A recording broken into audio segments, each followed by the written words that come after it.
I want to wish everyone in Britain's brilliant Sikh community a very happy Vaisakhi. And what could be more wonderful as you celebrate this special festival, the birth of the Khalsa, the initiation of the Panj Pyare, than it coinciding this moment with step 2, when we're looking forward to reclaiming more of our lives.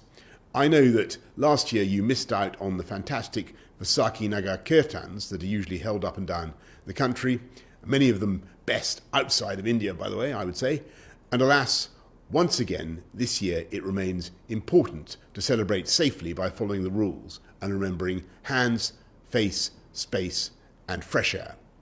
So I want to say a huge thank you to all British Sikhs for your forbearance and pay tribute to your generosity and the principle of service that we've seen again and again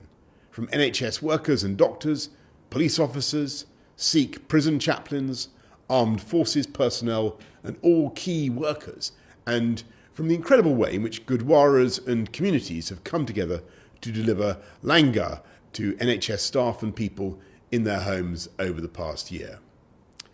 Now, as this festival signals hope and renewal, and this year you also mark the 400th anniversary of the birth of the 9th Guru, Guru Tegh Bahadur,